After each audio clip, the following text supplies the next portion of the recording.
আসসালামু আলাইকুম বন্ধুরা, দেশে এবং প্রবাসে যে যেখান থেকে এই অনুষ্ঠানটি দেখছেন আপনাদের সবাইকে জানাচ্ছি অনেক অনেক প্রীতি ও শুভেচ্ছা। আমন্ত্রণ জানাচ্ছি কিডস ক্রিয়েশন টিভির বিশেষ আয়োজন স্বপ্ন দেখান যারা অনুষ্ঠানে। একটি কথা আমরা সবাই জানি যে every great dream begins with a dreamer.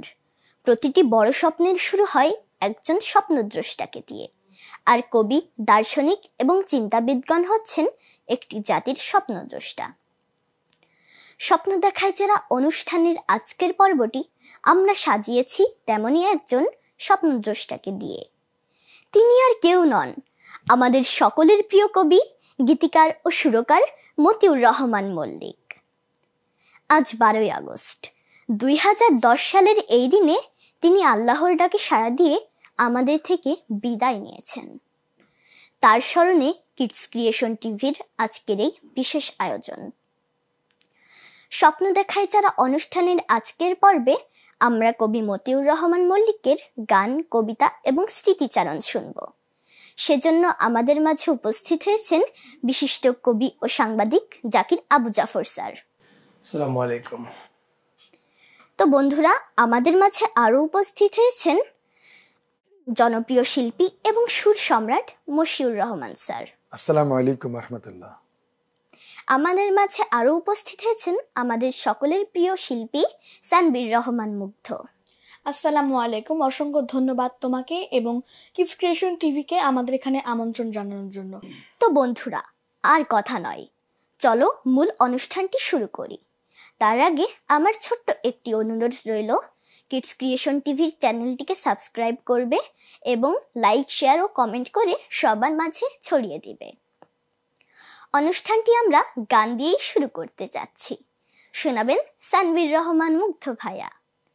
ভাইয়া, তুমি আমাদেরকে প্রথমেই কোন গানটি শোনাবে? আমি সর্বপ্রথম কারোর সাথে দেখা হলে এই গানটি দিয়ে শুরু করতে চাই। জি ভাই, শুরু করো। কারোর সাথে দেখা হলে মিষ্টি করে এসো,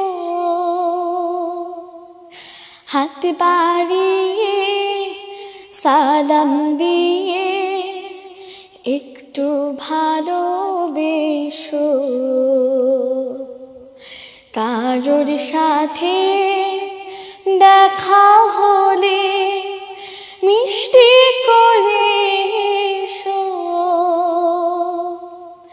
হাত বাড়িয়ে সালাম দিয়ে একটু ভালোবেসো।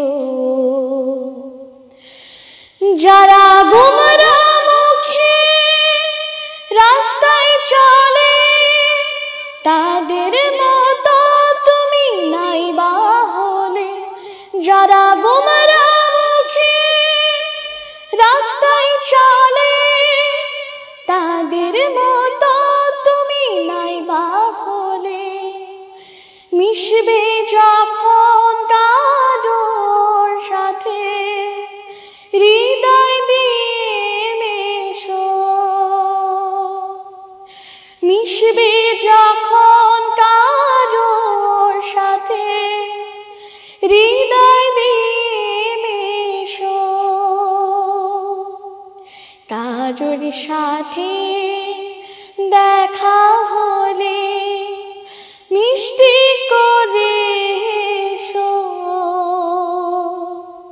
হাত বাড়িয়ে সালাম দিয়ে একটু ভালোবেসো। যদি তোমার আচরণে সদা আঘাত লাগে কারো মনে, যদি তোমার আচরণে সদা আঘাত লাগে কারো মনে, ব্যর্থ তোমার জীবন মরণ শুরু এবং শেষ, ব্যর্থ তোমার জীবন মরণ শুরু এবং শেষ। কারোর সাথে দেখা হলে মিষ্টি করে হেসো, হাত বাড়িয়ে সালাম দিয়ে একটু ভালোবেসো। কারোর সাথে দেখা হলে মিষ্টি করে হেসো, হাত বাড়িয়ে সালাম দিয়ে একটু ভালোবেসো। হাত বাড়িয়ে সালাম দিয়ে একটু ভালোবেসো। হাত বাড়িয়ে সালাম দিয়ে একটু ভালোবেসো। মারহাবা। মাশাআল্লাহ, চমৎকার গেয়েছো। চমৎকার পরিবেশনা। মাশাআল্লাহ। তোমার গানটা আমার হৃদয়ে পুরো গেঁথে গিয়েছে। ধন্যবাদ। তো দর্শক বৃন্দ, এবার আমি চলে যাচ্ছি জনপ্রিয় শিল্পী এবং সুর সম্রাট মশিউর স্যারের কাছে। স্যার, আপনি আমাদেরকে অনুষ্ঠানের এ পর্যায়ে কোন গানটি শোনাবেন? ধন্যবাদ আজকের সঞ্চালক, আমাদের প্রিয় সঞ্চালককে। ছোট্ট একজন মানুষ, চমৎকার তার মানে উপস্থাপনা চমৎকার, আলহামদুলিল্লাহ। আমি প্রথমেই মতন মল্লিকের যে গানের উদ্দেশ্য, সেই উদ্দেশ্য নিয়ে তিনি অনেক গান লিখেছেন। তার উদ্দেশ্য হচ্ছে কোরআন এবং হাদিসকে সমাজের মধ্যে প্রতিষ্ঠিত করা। একটা সুন্দর একটা সমাজ নির্মাণ হলে যেখানে কোনো ভেদাভেদ থাকবে না, যেখানে কোনো মানে সন্ত্রাস, নির্যাতন, অন্যায়, জুলুম থাকবে না, সেই কথাই মতন মল্লিক অনেকগুলো গানই লিখেছেন। তো আমি আজকের এই গানটা তার লেখা এবং আমার সুর করা গানটি পরিবেশন করছি, আমার কণ্ঠে এমন সুধা। জি স্যার, শুরু করেন।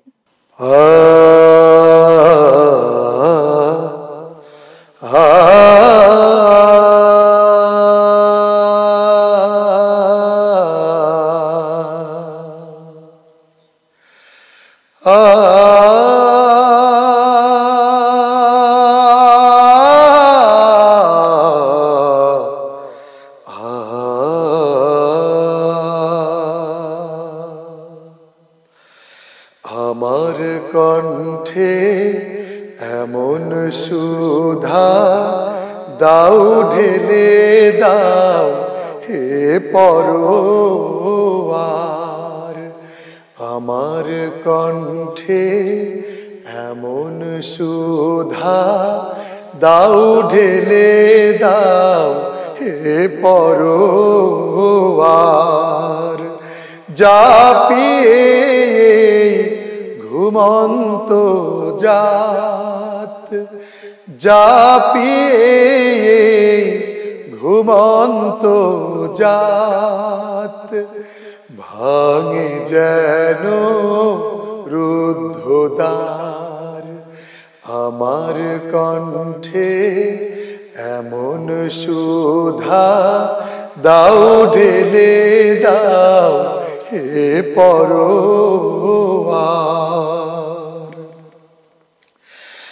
আমার গানের পরশ পেয়ে অশ্রুধারা ওঠে নেয়ে। আমার গানের পরশ পেয়ে অশ্রুধারা ওঠে নেয়ে। শাহাদাতের ভাগ্য চেয়ে জীবন জুড়ে আনে জোয়ার। শাহাদাতের ভাগ্য চেয়ে জীবন জুড়ে আনে জোয়ার। আমার কণ্ঠে এমন সুধা দাও ঢেলে দাও হে পরওয়ার। আমার গানে সুরে প্রভু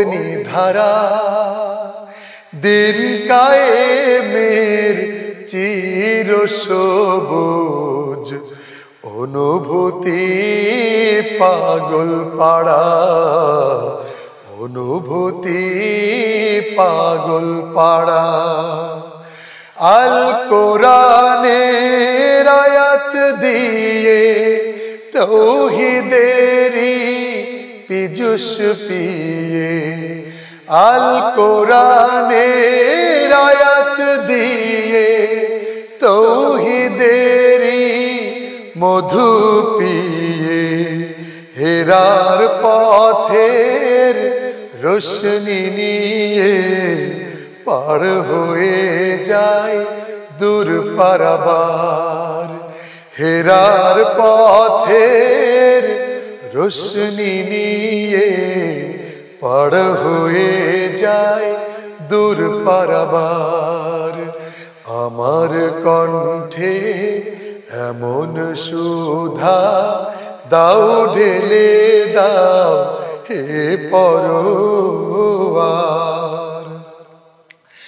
যা পিয়ে ঘুমন্ত জাত যা পিয়ে ঘুমন্ত জাত ভাঙে যেন রুদ্ধদ্বার আমার কণ্ঠে এমন সুধা দাও ঢেলে দাও হে পরওয়ার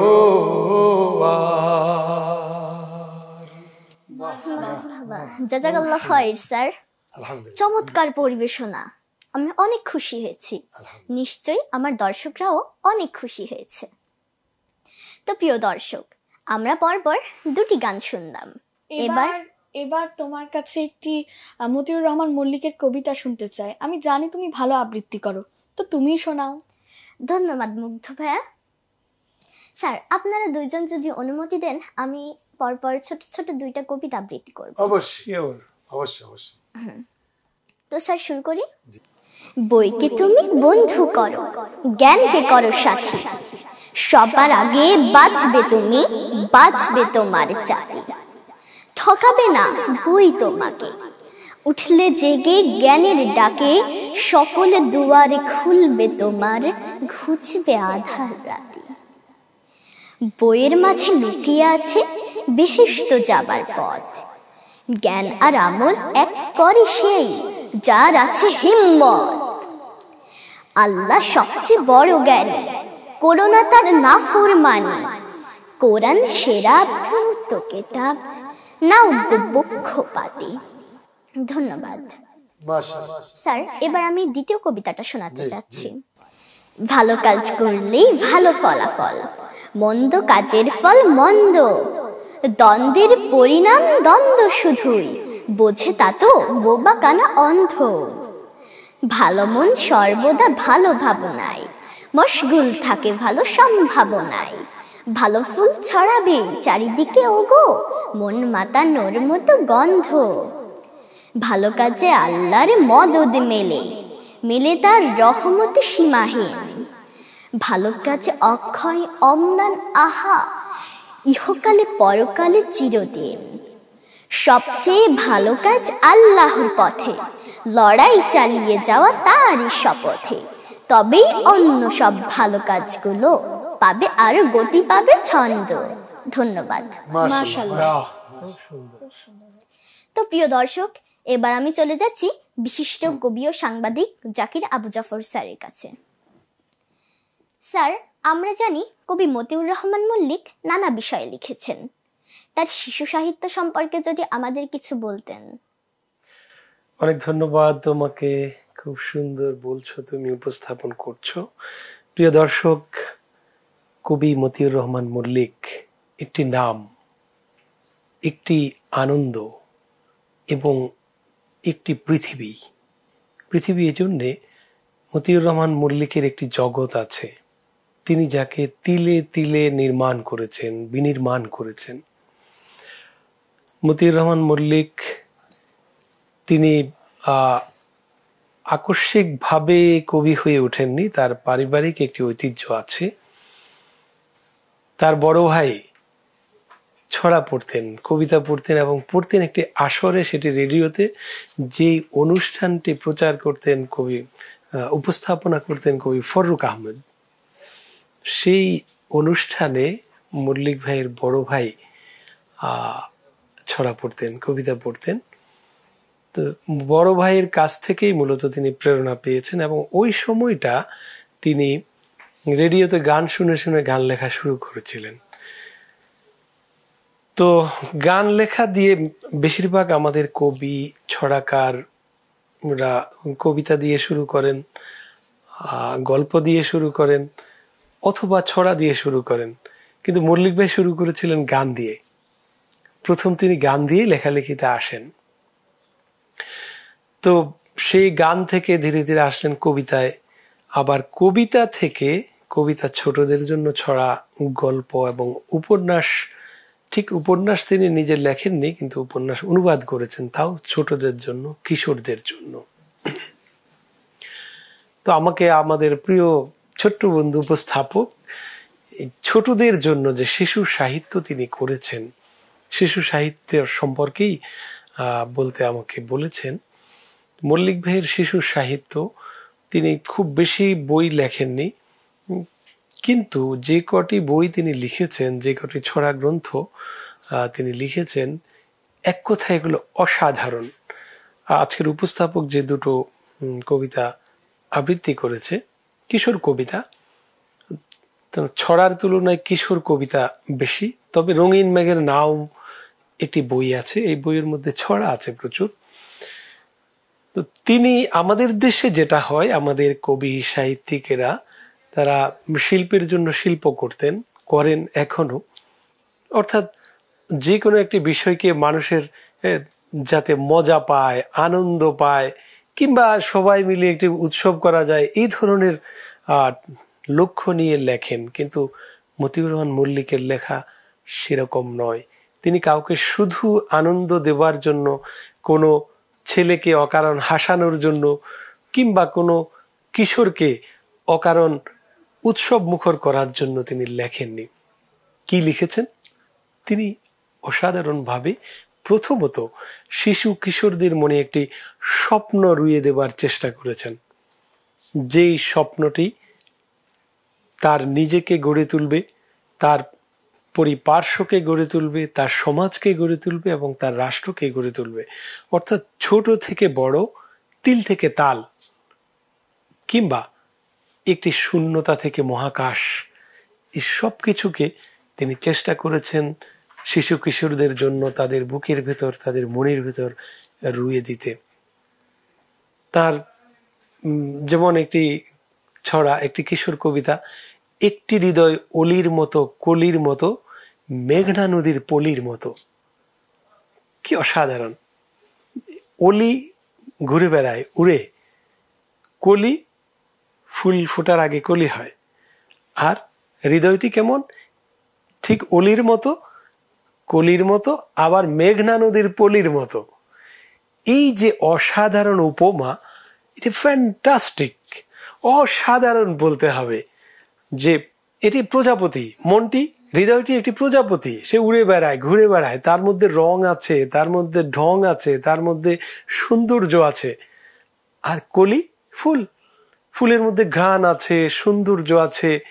এই যে চমৎকার জিনিসটি রুইয়ে দেয়া, এবং মেঘনা নদীর পলির মতো, তার মানে হৃদয়টা কোমল। এই কোমল হৃদয়ের মানুষ তো আমাদের খুবই কম। আমরা তো পাথর হতে শিখেছি, আমরা মাটি হতে শিখিনি। কিন্তু মানুষকে তো মাটি দিয়ে বানানো। মাটির মানুষ কেন পাথর হতে যায়?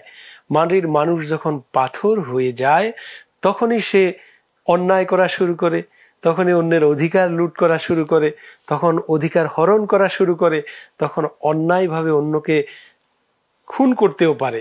তার মানে হলো, বিষয়টি হলো এই যে আমাদেরকে অলির মতো, কলির মতো, মেঘনা নদীর পলির মতো কোমল হৃদয়ের অধিকারী হতে হবে। এই কোমল হৃদয়ের অধিকারী না হতে পারলে আমাদের সমস্যা হয়। এই জিনিসটি তিনি রুইয়ে দিয়েছেন।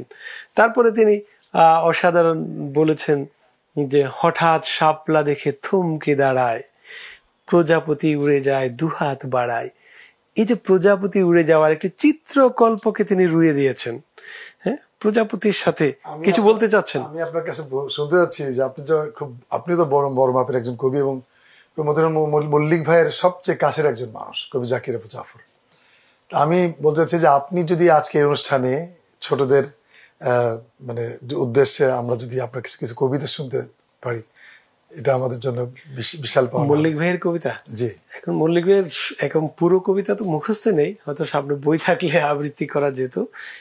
কিছু লাইন মুখস্থ আছে, সেগুলো বলছি, সেগুলো শুনতে চাই। ওই যে বললাম, একটি হৃদয় অলির মতো পলির মতো মেঘনা নদীর, একটি হৃদয় অলির মতো কলির মতো মেঘনা নদীর পলির মতো, কিংবা হঠাৎ শাপলা দেখে থমকে দাঁড়ায়, প্রজাপতি উড়ে যায় দুহাত বাড়ায়। এই যে প্রজাপতি দুহাত বাড়ায় উড়ে যাচ্ছে, উড়ে যাওয়ার যে চমৎকারিত্ব তিনি একটি শিশু কিশোরের মধ্যে রুয়ে দিচ্ছেন, মনের মধ্যে জাগিয়ে দিচ্ছেন। তারপরে বইয়ের বন্ধু হওয়ার জন্য যে তিনি আমন্ত্রণ জানিয়েছেন, এই সময়ের জন্য এটি অত্যন্ত গুরুত্বপূর্ণ, অসাধারণ বিষয়। যে আমরা যেখানে এখনকার সমাজে শিশু কিশোরেরা মোবাইল নিয়ে পড়ে থাকে, নেটে পড়ে থাকে, পড়তেই চায় না, সেখানে তিনি বইয়ের সাথে বন্ধুত্ব করার জন্য আহ্বান জানিয়েছেন। তার বইয়ের নাম হলো রঙিন মেঘের নাও। রঙিন মেঘের নাও অর্থাৎ আকাশের দিকে ফেরো, হৃদয়কে স্ফীত করো, হৃদয়কে বিশাল করো। যে শূন্যতা তুমি দেখছো, শূন্যতার উপরে আকাশ, আর আকাশের নিচে হলো মেঘ, এবং মেঘের যে নানা রং, নানা বিচিত্র, নানা সৌন্দর্য, মেঘ উড়ে বেড়াচ্ছে, ঘুরে বেড়াচ্ছে। মেঘের বাড়ি কোথায়, ঘর কোথায়? না, মেঘের কোনো বাড়ি নেই, ঘর নেই। সে কখনো উত্তরে যাচ্ছে, সে কখনো দক্ষিণে যাচ্ছে। এই যে নাও, রঙিন মেঘের নাও, অর্থাৎ সে শূন্যতায় ভেসে বেড়াচ্ছে। এইভাবে করে শিশু কিশোরদেরকে তিনি স্বপ্ন দেখাতে চেয়েছেন। ধন্যবাদ স্যার আমাদের মাঝে আলোচনা করার জন্য। আপনার আলোচনা থেকে আমরা অনেক কিছু জানতে পারলাম। তো বন্ধুরা, এবার আমি চলে যাচ্ছি মুগ্ধ ভাইয়ার কাছে। ভাইয়া, তুমি আমাদেরকে একটি গান শোনাও। অবশ্যই। আমি এখন যে গানটি করব, গানটির শিরোনাম হলো মিথ্যাবাদীর বন্ধু হইও না। ওকে, শুরু করো। মিথ্যাবাদীর বন্ধু হইও না, মিথ্যাবাদীর বন্ধু হইও না, হইও না সঙ্গীতার, তাহলে হাইরে তোমার জীবন হয়ে যাবে ছারকার। মিথ্যাবাদীর বন্ধু হইও না, মিথ্যাবাদীর বন্ধু হইও না, সদাই মিথ্যা বলতে পারে যে, সব অন্যায় করতে পারে সে, সদাই মিথ্যা বলতে পারে যে, সব অন্যায় করতে পারে সে, ধীরে ধীরে তার শেষ হয়ে যায় নিষ্ঠুকুলাচার, ধীরে ধীরে তার শেষ হয়ে যায় নিষ্ঠুকুলাচার, নিষ্ঠুকুলাচার। মিথ্যাবাদীর বন্ধু হইও না, মিথ্যাবাদীর বন্ধু হইও না। বাঘে খেয়ে গেল, বাঘে খেয়ে গেল, বলতো সে এক রাখাল, চিৎকার শুনে আসতো চাষিরা, মিথ্যাই হতো না কাল। বাঘে খেয়ে গেল, বাঘে খেয়ে গেল, বলতো সে এক রাখাল, চিৎকার শুনে আসতো চাষিরা, মিথ্যাই হতো না কাল। তারপর বাঘ আসলো যেদিন, কেউ তো এগিয়ে এলো না সেদিন। তারপর বাঘ আসলো যেদিন, কেউ তো এগিয়ে এলো না সেদিন। বাঘে খেলো তার শাস্তি পেল সে বানিয়ে মিথ্যা বলার, বাঘে খেলো তার শাস্তি পেল সে বানিয়ে মিথ্যা বলার, বানিয়ে মিথ্যা বলার। মিথ্যাবাদীর বন্ধু হইও না, মিথ্যাবাদীর বন্ধু হইও না। সকল পাপের উৎস মিথ্যা, সব খারাপের মিথ্যাবাদীরা নিশ্চিত ভাবে হারায় যে দুই একটি মিথ্যা বললে তখন হাজার বলার হয় প্রয়োজন। এইভাবে শেষে শুরু হয়ে যায় মিথ্যার কারবার, এইভাবে শেষে শুরু হয়ে যায় মিথ্যার কারবার, মিথ্যার কারবার। মিথ্যাবাদীর বন্ধু হইও না, মিথ্যাবাদীর বন্ধু হইও না, হইও না সঙ্গী তার, তাহলে হায়রে তোমার জীবন হয়ে যাবে ছারখার। মিথ্যাবাদীর বন্ধু হইও না, মিথ্যাবাদীর বন্ধু হইও না। ধন্যবাদ। মারহাবা।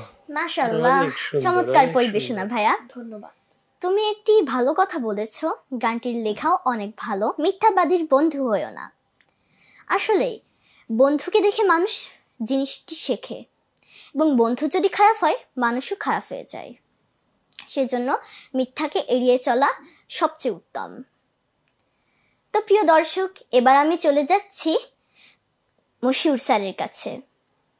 স্যার, আপনি একজন বড় সুরকার। আপনি মতিউর রহমান মল্লিকের অনেক গান সুর করেছেন। তো তার গান সুর করতে গিয়ে আপনার কেমন লেগেছে বা কোনো স্মৃতি আছে কি? এ সম্পর্কে একটু বলে তারপর আমাদেরকে একটি গান শোনাবেন।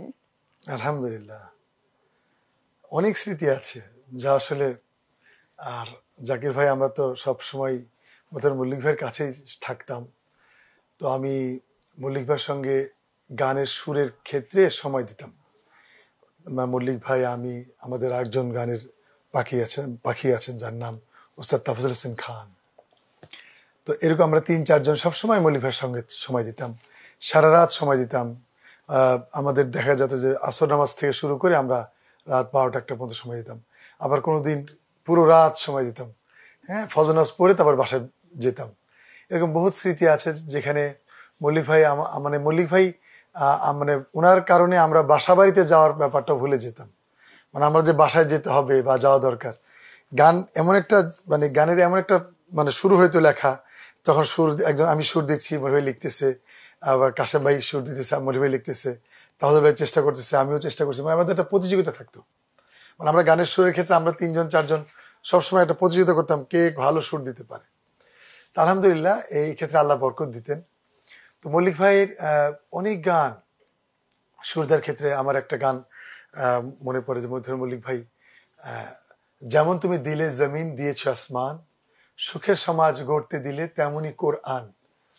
এই একটা গান হামদ, এই গানটা যখন আমি সুর দিই, এই গানটার কারণে মতিউর মল্লিক ভাই আমাকে বলেছে যে আমি আর কখনো গানের সুর টুর দেবো না, আজকে থেকে তুমি সব গান, মানে আমার যত গান থাকবে সব তোমাকেই সুর দিতে হবে। এই যে কথাগুলো আমাকে উৎসাহিত করতো। মল্লিক বলতো যে মানে আগে স্পষ্ট করে বলতে, মোশাররফ আমি আর কখনো কোনো গান সুর দেবো না, শুধু তুমি আমার সব গান মানে নিয়ে সুর করতে থাকবা, কোনো সময় অলসতা করবা না। এই যে আমাকে উৎসাহিত করেছেন বিধায় আমি আল্লাহর কাছে মানে সবসময় সাহায্য পেয়েছি। কারণ সুর করাটা তো আসলে আমি আমার নিজের ইচ্ছায় বা চেষ্টা করতে হবে, কিন্তু দেয়ার মালিক হচ্ছেন আল্লাহ রাব্বুল আলামিন। সুতরাং অনেক স্মৃতি, এই স্মৃতিগুলো বললে অনেক সময় লাগবে। তো আমি এই গানটা সুর দিচ্ছি, সব কাজে চাই প্রতিযোগিতা, সব কাজে যে পাল্লা। এটা এখানে ছোটদের উদ্দেশ্যে বলেছেন মতিউর মল্লিক ভাই, যে যারা পড়ালেখা দুষ্টিমি করে, পড়ে না, সব ভালো ভালো কাজের প্রতিযোগিতা করতে হয়।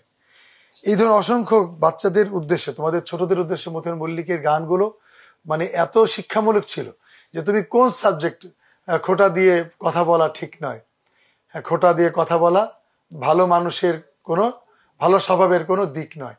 তারপরে খুব সকালে উঠলো না যে জাগলো না ঘুম থেকে, কেউ দিও না তার কপালে একটিও চুম একে।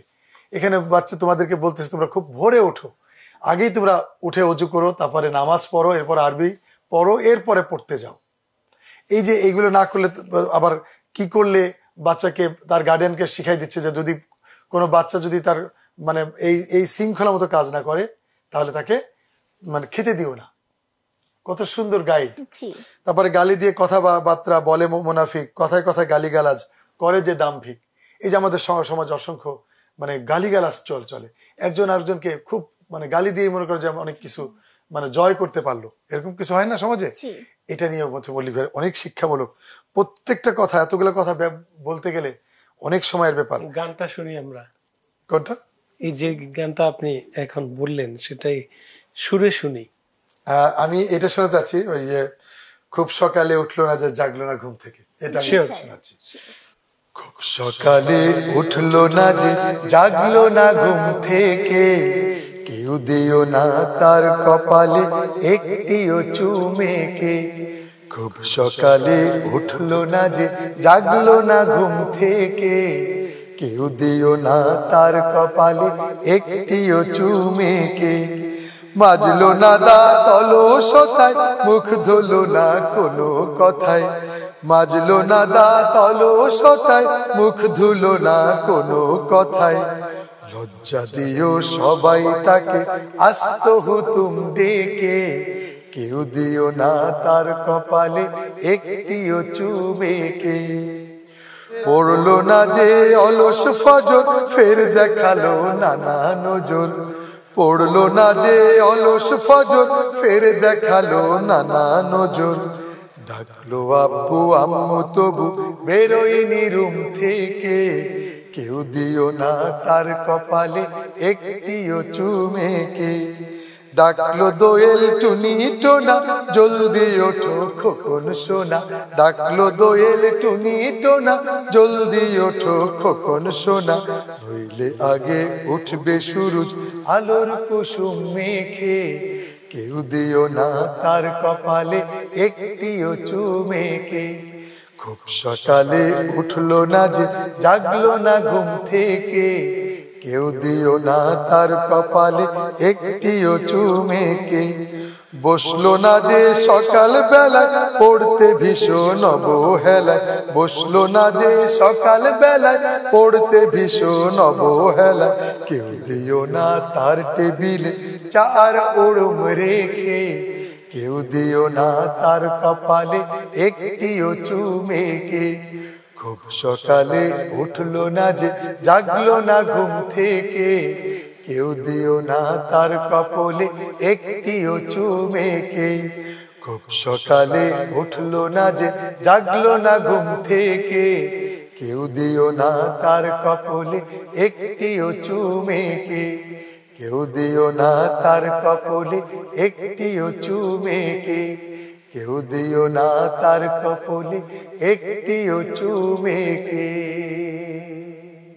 মাশাআল্লাহ মাশাআল্লাহ, ধন্যবাদ স্যার। এরকম অসংখ্য গান আছে যেগুলো আসলে সময়ের অভাবে আমরা করতে পারি না, তবে আমরা ইনশাল্লাহ চেষ্টা করে যাচ্ছি আমাদের এই সব গানগুলো যেন আমরা দ্রুত আমাদের এই মিডিয়ার মাধ্যমে আমরা যেন মল্লিকের আসল যে অনেক কাজ, হাজারের উপর গান আছে, সেই গানগুলো আমরা যেন করে যেতে পারি। সেজন্য আল্লাহ রাব্বুল আলামিনের কাছে সবসময় প্রার্থনা করে আল্লাহ যেন আমাদের নেক হায়াত দান করে। আমিন আমিন। তো প্রিয় দর্শক, এবার আমি চলে যাচ্ছি কবি ও সাংবাদিক জাকির আবু জাফর স্যারের কাছে।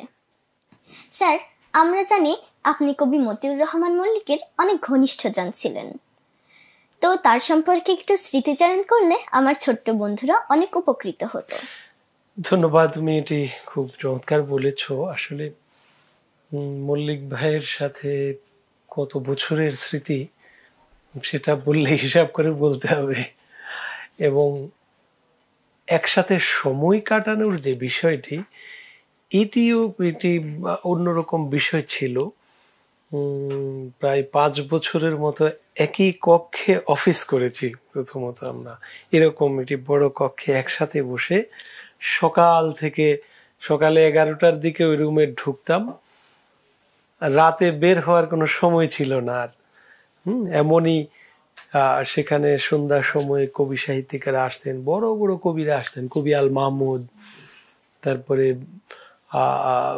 প্রফেসর আফতাব আহমেদ, গিয়াস কামাল চৌধুরী, অভিনেতা আরিফুল হক, তারপরে এরকম আমাদের আরো কবি সুলাইমান হাসান, কবি হাসান আলিম, কবি আসাদ বিন হাফিজ, শিল্পী সাইফুল্লাহ মনসুর, এই যে আমাদের মশিউর ভাই, উনি ওখানে আসতেন এই অফিসে। এটা বাংলাদেশ সংস্কৃতি কেন্দ্র নামে একটি প্রতিষ্ঠান ছিল।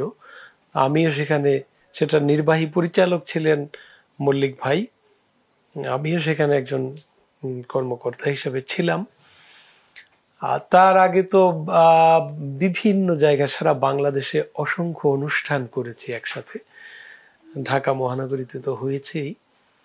তো স্মৃতি, এত স্মৃতি, আসলে এগুলো লিখলে তো বড় বই হবে, হয়তো লিখবো কখনো ইনশাআল্লাহ। দুটো স্মৃতির কথা আজকে বলি। প্রথম স্মৃতিটা হলো, একদিন ভোরবেলা, আমি তখন জিগাতলা থাকতাম, একেবারেই ভোরবেলা আমার বাসার সামনে এক ফজরের নামাজের পরপর, নামাজটা তিনি আর্লি পড়েছেন, দরজা ঠক ঠক করছেন, খুললাম, দেখি মল্লিক ভাই। আমাকে বললাম রেডি হও। কোথায় যাবেন এটা তো আর জিজ্ঞেস করার দরকার নাই, মল্লিক ভাই কাজ করেন মাঝে মাঝে। রেডি হলাম, বের হলাম মোহাম্মদপুর থেকে একটি স্কুটারে করে, স্কুটার কি রিক্সা আমার এই মুহূর্তে মনে নেই, আমরা সাইমুম শিল্পী গোষ্ঠীর অফিসে আসলাম ভোরবেলা। এসে তিনি ঢুকলেন অফিসে, ঢুকে একজনকে বললেন এই কাগজ আর কলম নিয়ে আসো। তো কাগজ কলম এনে দিল। আমি ভাবছি যে উনি কিছু লিখবেন, কাগজ আর কলম আমাকে দিয়ে বলল যে একটি গান লেখো, সাইমুমের জন্য একটি গান লেখো, এবং সেটি নাত। তো আমি অবাকই হলাম। যাই হোক, তা আমি মল্লিক ভাইয়ের কথা লেখা শুরু করলাম। একটা সময় গানটি দাঁড়ালো। সেই গানটি সুর দিয়েছেন আমার মশিউর ভাই। মক্কা থেকে ছড়িয়ে গেল আলোর ধারা বিশ্বময়। এই গানটি কিন্তু সেদিন ওই সাইমুম অফিসে তাৎক্ষণিক ভাবে লেখা।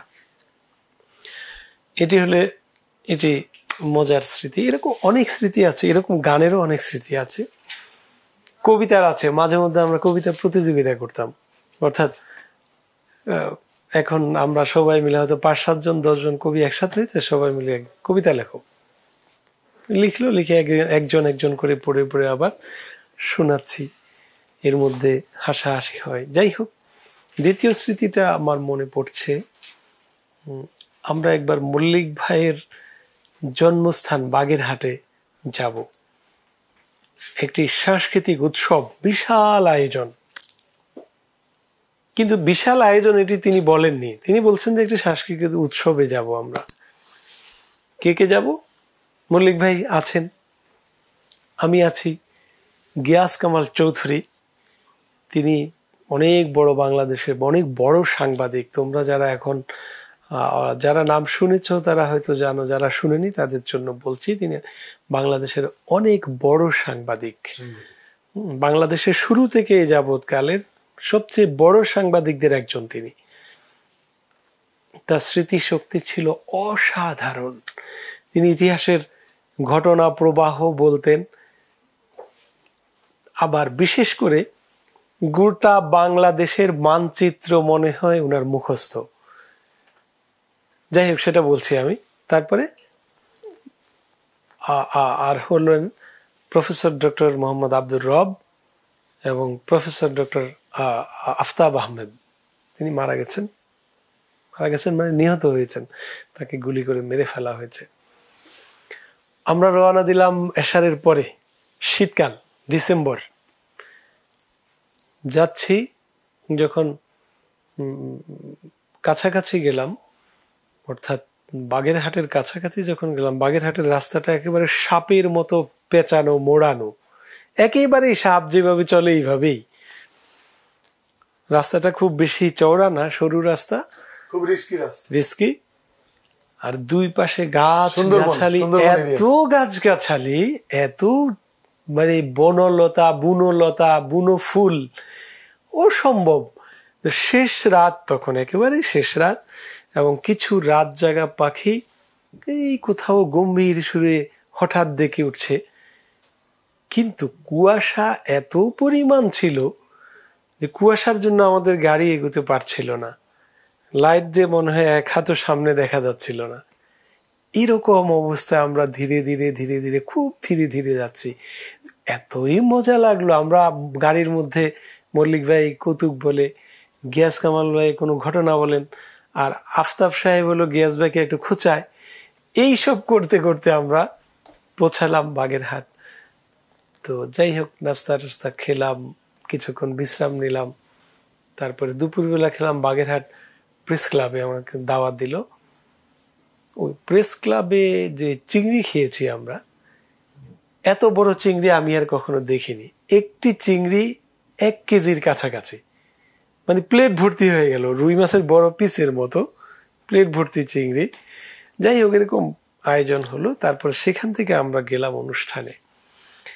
অনুষ্ঠানে গিয়ে তো আমাদের চোখ ছানা ভরা, যত দূর দেখা যায় চারপাশে মানুষ আর মানুষ, লোকে লোকারণ্য।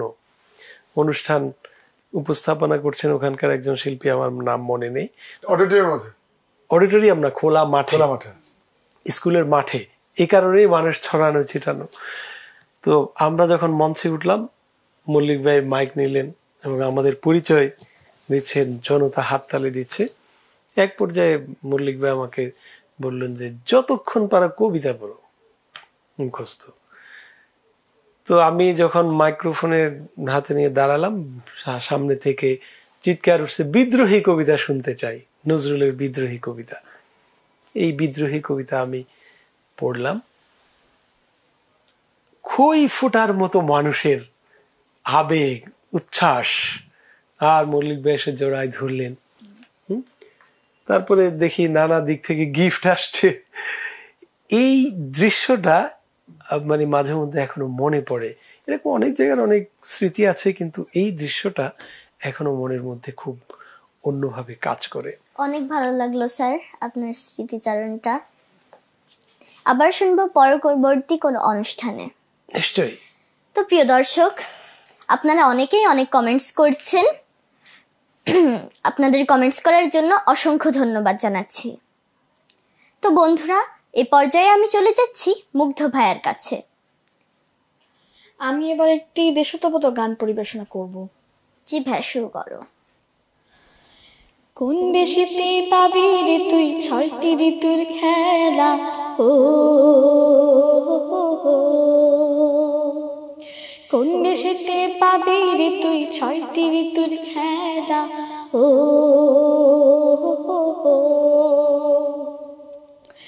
গ্রীষ্ম বর্ষা শরৎ শেষে হেমন্ত শীত বসন্তেরই মেলা, সে আমারই বাংলাদেশে, সে আমারই বাংলাদেশে, সজীবী সুজলা শস্য সুফলা, মন মাতানো প্রাণ জুড়ানো দেশ চির শ্যামলা রে, দেশ চির শ্যামলা, দেশ চির শ্যামলা রে, দেশ চির শ্যামলা। বুকের ভেতর লুকিয়ে রাখি লতিয়ে থাকা হাজার নিবিড় নদী, যারে সারি ভাটিয়ালি সেই নদীরা বয়রে নিরবধি, মাঝ দরিয়ায় হাল ঘুরিয়ে হাল ঘুরিয়ে হাল ঘুরিয়ে, মন মাঝিরা পাল উড়িয়ে পাল উড়িয়ে পাল উড়িয়ে, দিক হতে দিক দিগন্তে যাই দিগন্তে যাই দিগন্তে যাই, ভাসিয়ে সুখের ভেলা, মন মাতানো প্রাণ জুড়ানো দেশ চির শ্যামলা রে, দেশ চির শ্যামলা, দেশ চির শ্যামলা রে, দেশ চির শ্যামলা। সকাল নামে গাছের পাতায় শিশির কোনায় ধুয়ে ধুয়ে ছড়িয়ে পড়ে আলোর পাখি বাড়ি মাঠ হৃদয় ছুঁয়ে বৈরে হাওয়া নীল নাচিয়ে নীল নাচিয়ে নীল নাচিয়ে ফুল ফসলের ক্ষেত মাতিয়ে ক্ষেত মাতিয়ে ক্ষেত মাতিয়ে সুনীল আকাশ গান গেয়ে যায় গান গেয়ে যায় গান গেয়ে যায় রাঙিয়ে গোধূল বেলা মন মাতানো প্রাণ জুড়ানো দেশ চির শ্যামলা রে দেশ চির শ্যামলা দেশ চির শ্যামলা রে দেশ চির শ্যামলা কোন দেশেতে পাবি রে তুই 6টি ঋতুর খেলা ও কোন দেশেতে পাবি রে তুই 6টি ঋতুর খেলা ও গ্রীষ্ম বর্ষা শরৎ শেষে হেমন্ত শীত বসন্তের মেলা সে আমার বাংলাদেশে সে আমার বাংলাদেশে সজীব সুজলা শস্য সুফলা মন মাতানো প্রাণ জুড়ানো দেশ চির শ্যামলা রে দেশ চির শ্যামলা দেশ চির শ্যামলা রে দেশ চির শ্যামলা দেশ চির শ্যামলা রে দেশ চির শ্যামলা মাশাআল্লাহ জাযাকাল্লাহ খায়র ভাইয়া, মাশাআল্লাহ, ধন্যবাদ। পানি লাগবে? চমৎকার পানি পরিবেশনা। পানি লাগবে না? ভাইয়া তুমি কি মুগ্ধ ভাইয়ের কথা, মুগ্ধ ভাইকে চিনো? মুগ্ধ ভাইয়া পানি বিতরণ করতে গিয়ে আমাদের দেশের জন্য শহীদ হয়েছেন। সেই মুগ্ধর কথাই বলছি, তুমি তো সেই মুগ্ধই, তুমি তার উত্তরসূরি। আমাদের একজন মুগ্ধ, হাজারো মুগ্ধ পৃথিবীতে আসবে ইনশাআল্লাহ। ইনশাআল্লাহ। সেই মুগ্ধর কথা শুনলে এখনো গায়ের পশম দাঁড়িয়ে যায়। ওই মুগ্ধ পানি পানি দিয়ে লাগবে? সবাইকে পানি মুগ্ধ করেছে। পানি লাগবে? পানি এই কার কার পানি লাগবে? এই যে পানি, এই যে পানি, পানি লাগবে? পানি ওই মুগ্ধ ভাইয়া সবাইকে পানি দিয়ে মুগ্ধ করেছে এবং তুমি আমাদেরকে গান গিয়ে মুগ্ধ করেছে। করেছে। মাশাআল্লাহ, আপনারা দোয়া করবেন আমার জন্য। অবশ্যই। ফি আমানিল্লাহ। ফিয়ামানিল্লাহ। তো প্রিয় দর্শক, এবার আমি চলে যাচ্ছি জাকির আবু জাফর স্যারের কাছে। স্যার, আপনার কাছে আমার এবারের প্রশ্ন, কবি মতিউর রহমান মল্লিক কি ধরনের স্বপ্ন দেখতেন, বিশেষ করে আমাদের দেশের শিশু কিশোরদের নিয়ে? তিনি কেমন স্বপ্ন দেখতেন সেই কথাগুলোই তার গানে ছড়িয়ে আছে, তার কবিতায় ছড়িয়ে আছে, তার ছড়ায় ছড়িয়ে আছে। তিনি স্বপ্ন দেখতেন এদেশের শিশু কিশোরেরা যে বাংলাদেশে বেড়ে উঠছে, প্রথমত এই বাংলাদেশকে যিনি সৃষ্টি করেছেন তার হয়ে বেড়ে উঠবে, অর্থাৎ সৃষ্টিকর্তা আল্লাহ রাব্বুল আলামিনের দেখানো যে সৌন্দর্য, যে জীবন ব্যবস্থা, কি ফ্যান্টাস্টিক একটি জীবন দিয়েছেন তিনি মানুষকে। মানুষের দুটো চোখ দিয়েছেন, যেই চোখ দিয়ে মানুষ পৃথিবীকে দেখে, সে নিজেকে দেখে, তার পিতা মাতাকে দেখে, তার ভাই বোনকে দেখে, তার সমাজকে দেখে এবং বিশ্ব প্রকৃতিকে দেখে, আকাশ দেখে। যিনি এ চোখ দিয়েছেন তার শুকরিয়া জ্ঞাপন করবে, তার প্রতি কৃতজ্ঞ হবে। এই দুটি চোখ দিয়েছ বলে দেখি যে কতই অপরূপ। মল্লিকবার গান। আল্লাহু আকবার। আলহামদুলিল্লাহ, আমরা শুকরিয়া আদায় করছি। এ পর্যায়ে আমরা অনুষ্ঠানের শেষ পর্যায়ে চলে এসেছি। এ পর্যায়ে আমি মল্লিক চাচুর একটি গান শুনবো। মোতাহের মল্লিক ভাই, আঙ্কেলের কাছ থেকে। আগে বলছি যে মোতাহের মল্লিক মানে হচ্ছে কোরআন এবং হাদিস থেকে শিরক মুক্ত গান যিনি লিখেছেন বাংলাদেশে।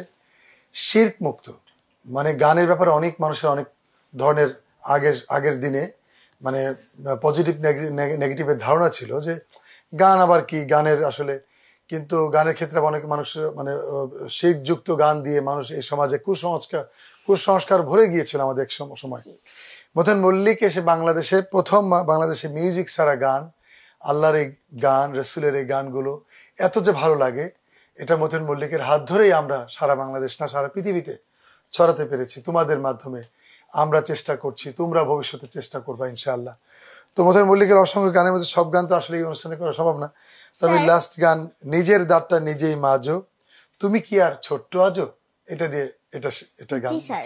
তো বন্ধুরা, তার আগে আমি আপনাদের কাছ থেকে বিদায় নিয়ে নিচ্ছি। এতক্ষণ আমাদের সাথে থাকার জন্য আপনাদেরকে ধন্যবাদ জানাচ্ছি এবং ছোট্ট বন্ধুদেরকে বলতে চাই, আসো আমরাও কবি মতিউর রহমান মল্লিকের মতন স্বপ্ন দেখি, স্বপ্ন বুনি এবং সেই স্বপ্নকে বাস্তবায়ন করার জন্য চেষ্টা করি। এবং কিডস ক্রিয়েশনের সাথে যারা আছেন সবাইকে জানাচ্ছি অনেক অনেক ধন্যবাদ। দেখা হবে পরবর্তী কোনো অনুষ্ঠানে। আসসালামু আলাইকুম ওয়া রাহমাতুল্লাহ। এবং আপনাদেরকেও ধন্যবাদ। তোমাকেও ধন্যবাদ। আজকের অনুষ্ঠানে চমৎকার, মানে তুমি সঞ্চালক ছিলে আমাদের মাঝে, খুব ভালো। জি স্যার, ইনশাআল্লাহ তুমি অনেক বড় কিছু হবে আমি বিশ্বাস করি। মুগ্ধ তো মানে মুগ্ধের বিষয় তার কোনো, আমি মুগ্ধ হয়েছি, জাকির ভাই মুগ্ধ হয়েছে, নিশ্চয়ই তুমি তো অবশ্যই মুগ্ধ হয়েছো। মুগ্ধের আপনার খুবই বড় একজন ফ্যান। আলহামদুলিল্লাহ, আমিও। আলহামদুলিল্লাহ, আল্লাহ আকবার। Thank you. তো আমি মতিউর মল্লিক ভাইয়ের এই গানটা পরিবেশন করছি। নিজের দাঁড়টা নিজেই মাজো, তুমি কি আর ছোট্ট বাজো। নিজের দাঁড়টা নিজেই মাজো, তুমি কি আর ছোট্ট বাজো। নিজের ইচ্ছায় সুন্দর করে করো সকল কাজ। নিজের দাঁড়টা নিজেই মাজো, তুমি কি আর ছোট্ট বাজো। নিজের দাঁতটা নিজেই মাজো, তুমি কি আর ছোট্ট বাজো। নিজের খাবার নিজেই খাও, বলা যেন লাগে না। নিজের খাবার নিজেই খাও, বলা যেন লাগে না। ভুলে তুমি তা খেও না যেটা তোমার ভাগে না। নিজের পোশাক নিজেই পরো, সকল কায়দা রপ্ত করো। নিজের পোশাক নিজেই পরো, সকল কায়দা রপ্ত করো। বিদ্যালয়ে যাবার আগে নিজে নিজেই সাজো। নিজের দাঁতটা নিজেই মাজো, তুমি কি আর ছোট্ট বাজো। নিজের ভালো নিজেই বোঝা চাই, নেই সততা সঠিক পন্থা, চিরকালের উত্তম যাতা। দিনানুদিন কষ্ট করে নিজেই খোঁজা চাই। নিজের স্বভাব নিজেই গড়ো, আল কোরআনের আলোকে। নিজের স্বভাব নিজেই গড়ো, আল কোরআনের আলোকে। মন্দ যা সব দূর করে দাও, গ্রহণ করো ভালোকে। নিত্য আচার আচরণে জাগাও আশা সবার মনে। নিত্য আচার আচরণে জাগাও আশা সবার মনে। তোমায় দেখে শিক্ষা নেবে দুষ্টু ফেরে বাজো। নিজের দাঁতটা নিজেই মাজো, তুমি কি আর ছোট্ট বাজো। নিজের দাঁতটা নিজেই মাজো, তুমি কি আর ছোট্ট বাজো। নিজের ইচ্ছায় সুন্দর করে করো সকল কাজ। নিজের ইচ্ছায় সুন্দর করে করো সকল কাজ। নিজের দাঁতটা নিজেই মাজো, তুমি কি আর ছোট্ট বাজো। নিজের দাঁতটা নিজেই মাজো, তুমি কি আর ছোট্ট বাজো।